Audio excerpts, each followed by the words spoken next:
শহরের মাঝখানে আপনি যদি হঠাৎ এমন একটি জায়গায় ঢুকে পড়েন যেখানে বাতাস ঠান্ডা, চারিদিকে শুধু সবুজ আর ফুলের গন্ধ, তখন কেমন লাগবে?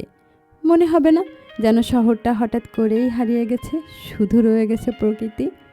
হ্যাঁ, শ্রীলঙ্কার পাহাড়ি শহর নুয়ারা এর ঠিক মাঝখানে এমন এক সবুজ পৃথিবী লুকিয়ে আছে।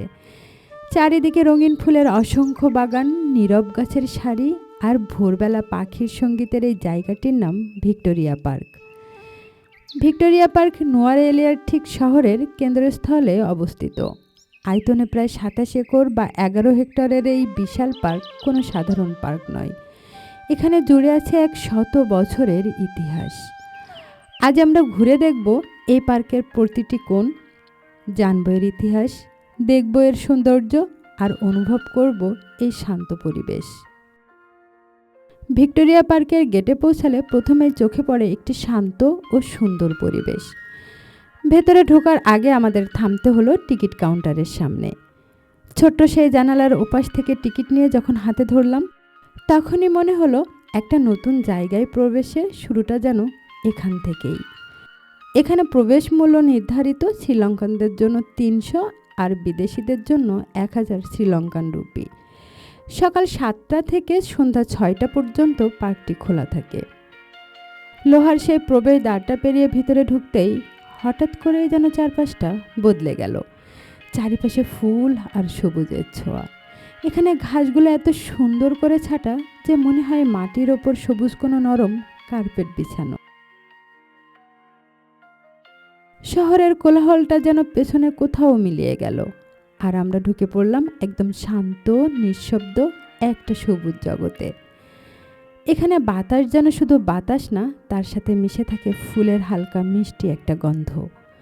হাঁটতে হাঁটতে হঠাৎই টের পাবেন কোনো অচেনা ফুলের সুবাস নীরবে আপনাকে ছুঁয়ে গেল। চারিদিকে ফুল গাছের সারি, তার মাঝে ছোট ছোট পথ, যেগুলো ধরে হাঁটতে হাঁটতে ধীরে ধীরে আপনি পার্কের গভীরে চলে যেতে পারেন। ভিক্টোরিয়া পার্কের ইতিহাস ব্রিটিশ ঔপনিবেশিক সময়ের সঙ্গে জড়িত। শুরুতে এটি ছিল হাগগালা বোটানিক্যাল গার্ডেনের গবেষণা ক্ষেত্র। এখানে বিভিন্ন গাছপালা ও ফুলের প্রজাতি নিয়ে পরীক্ষা করা হতো। পরে ১৮৯৭ সালে রানী ভিক্টোরিয়ার সিংহাসনে বসার ৬০ বছর পূর্তি ডায়মন্ড জুবলি উপলক্ষে পার্কটির নামকরণ করা হয়। এই পার্কের প্রথম গাছটির নাম ছিল ওক গাছ, যা এক জার্মান রাজকুমারী এখানে রোপণ করেছিলেন। এই ঐতিহাসিক উপলক্ষ স্মরণ করার জন্য এই পার্কটির নাম রাখা হয় ভিক্টোরিয়া পার্ক। আজ বহু বছর পরেও সেই ইতিহাসের ছাপ এই পার্কের প্রতিটি কোণায় ছড়িয়ে আছে। শহরের ইতিহাসে ভিক্টোরিয়া পার্ককে সবচেয়ে পুরনো এবং ঐতিহাসিক নগর উদ্যানগুলোর মধ্যে একটি হিসেবে ধরা হয়। ভিক্টোরিয়া পার্কের সবচেয়ে বড় আকর্ষণ হলো এর ফুলের বাগান। এখানে ফুলগুলো এমনভাবে সাজানো হয়েছে যেন পুরো জায়গাটি একটি জীবন্ত চিত্রকর্ম। লাল গোলাপের শাড়ি, হলুদ ডালিয়া, বেগুনি পেটুনিয়া, সাদা লিলি আর নাম না জানা অসংখ্য প্রজাতির ফুল মিলে পুরো পার্কটিকে রঙিন করে তোলে।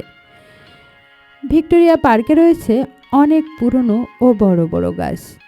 এই গাছগুলো পার্ককে শুধু সবুজই করে না, এগুলো পার্কের আবহাওয়াকেও শীতল রাখে। নুয়ারা নিজেই একটি ঠান্ডা পাহাড়ি শহর। সমুদ্রপৃষ্ঠ থেকে ১৮০০ মিটার উঁচুতে অবস্থিত এই অঞ্চল। এই কারণে এখানে আবহাওয়া সারা বছরই শীতল ও আরামদায়ক।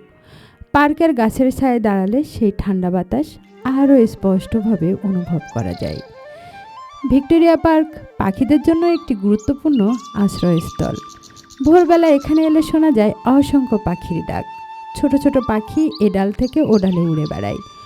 কখনো তারা মাটিতে নেমে খাবার খোঁজে, আবার কখনো গাছের ডালে বসে গান গায়। এই পাখিদের উপস্থিতি পুরো পার্কের পরিবেশকে আরও জীবন্ত করে তোলে। তবে ভিক্টোরিয়া পার্কের সৌন্দর্য বছরের বিভিন্ন সময়ে বিভিন্ন রূপ নেয়। পার্কের ফুলের সৌন্দর্য ঋতুর উপর নির্ভর করে। সবচেয়ে বেশি ফুল ফোটে মার্চ থেকে মে এবং আগস্ট থেকে সেপ্টেম্বর মাসে। গোলাপ, ডালিয়া, পেটুনিয়া, লিলি ও ক্যামেলিয়ার মতো রঙিন আরও ফুলেরা মিলে বসায় রঙের মেলা। অনেক মানুষের কাছে এই পার্ক শুধু একটি ভ্রমণের জায়গা নয়, এটি একটি শান্তির জায়গা। এখানে মানুষ আসে শহরের ব্যস্ততা ভুলে কিছু সময় প্রকৃতির মধ্যে কাটাতে। কেউ হাঁটে, কেউ ছবি তোলে, কেউ আবার শুধু বসে থাকে। আর চারপাশে থাকে গাছ, ফুল, বাতাস আর পাখির গান। এই পার্কের সৌন্দর্য শুধু এর ফুলে নয়, শুধু এর সবুজ ঘাসে নয়, এখানে আছে সময়ের স্মৃতি, ইতিহাসের ছাপ আর প্রকৃতির এক শান্ত স্পর্শ। নোয়ারেলিয়ার এই ছোট্ট সবুজ পৃথিবী অনেক মানুষের কাছে শুধু একটি পার্ক নয়, এটি একটি অনুভূতি। আর যদি কখনো আপনার পথ নোয়ারেলিয়ায় গিয়ে মিলে যায়, তাহলে কিছু সময় কাটাবেন এই পার্কে। কিছু জায়গা শুধু চোখে দেখা যায় না, ওগুলো ধীরে ধীরে মনে ঢুকে যায়। এখানে ঠিক তেমনই। প্রথমে আপনি দেখবেন সবুজ ফুল, গাছ, তারপর একটু একটু করে অনুভব করবেন এক ধরনের শান্তি। সময়ের সাথে অনেক কিছু বদলে যায়, কিন্তু এমন কিছু জায়গা থাকে যারা বদলায় না, বরং টেনে রাখে। ভিক্টোরিয়া পার্কও ঠিক তেমনই, নীরবে নিজের মতো করে মানুষকে বারবার ফিরে আসতে ডাকে।